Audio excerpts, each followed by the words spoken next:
त्या पांड्याच्या बापा आहे ना, त्या पांड्याच्या बापानं माझ्या लेकसाठी एक स्थळ आणलं. मुंबईचं स्थळ होतं, चांगलं होतं आणि जमीन बी होती. पण काय आहे, आई बाप म्हातारे होते.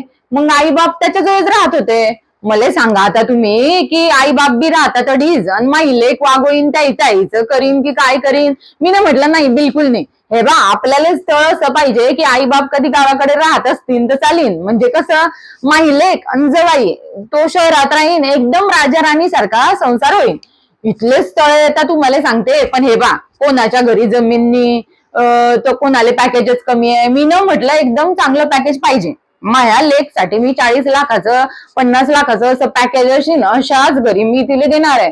आणि कसं आहे, नोकरी गिकरीचा जमीन जुमला म्हणता लोक, जमीन जुमला पाहता, जमीन जुमला पाहता. अरे नोकरी गिकरी गेली तर गावाकडे बी काही पाहिजे की नाही. जमीन जुमला असला तर नोकरी गिकरी गेली तर गावाकडे तर राहील. माई लेक काही शेतात जाणार नाही, हे बरोबर आहे. ते काही अडी बी शेतात गेली नाही, ते तडी बी शेतात जाणार नाही. पण जमीन तर पाहिजेच, बिलकुल जमीन पाहिजे. अन कसं आहे तुम्हाला सांगू का, हे बा लोक काय म्हणता आता पोरचे आई बाप गैरे भारी भरता, गैरे भारी भरता. आता भारी भरतू म्हणजे का, कोणाला बी दाखवणार आहे का? कोणाला बी कस काय दाखवू? जर आम्हाला आवडलं तर आम्ही दाखवू, कोणाला बी दाखवणार नाही, हे तर आहेच. अन हे पा, शेवटी स्वभाव बी चांगले पाहिजे ना. अन आता लोक काय म्हणता की तुम्ही आम्हाला काहीच नका देऊ, फक्त लग्न करी द्या. अरे लग्न करी द्या, पण 1000-1500 लोकांचं लग्न करायचं आणि ते बी एकदम चांगलंच करायचं आणि हॉल बी एकदम भारीच घ्यायचा. पैसे कितले लागता, लग्न कसं काय आम्ही काढी देऊ? आम्ही ना म्हटलं आम्ही लग्न काढी देणार नाही आणि धंद्यावाल्याला तर बिलकुलच देणार नाही. म्हणजे का ब, आज आहे तर काल दिनी कोण भरोसा ठेवीन? त्याच्यापेक्षा कसं आहे, नोकरी पाहिजे. मी ना तर म्हटलं सरकारी नोकरी असेल तर गैरच चांगलं होई जाईल.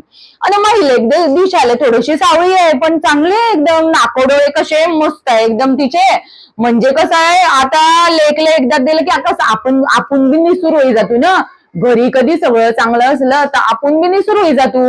म्हणून पाहणार तर आम्ही चांगलंच आहे आणि आम्हाला जमीन जुमला बी पाहिजेच आहे.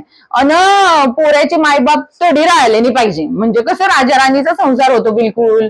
मग कसं कधी स्थळ असेल तर कधी टाकू. आता गैरे स्थळ राहिले, गैरे स्थळ आणि इथले लोक फोन करता, इथले लोक फोन करता आणि म्हणता इथलं भाव खाता मग तुम्ही पोरीकडचे येतं.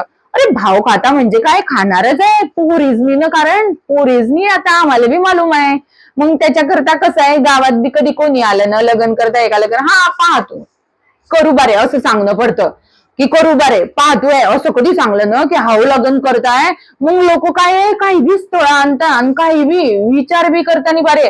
आता एक स्थळ आलं तर तुम्हाला सांगते, म्हणजे तो पोऱ्या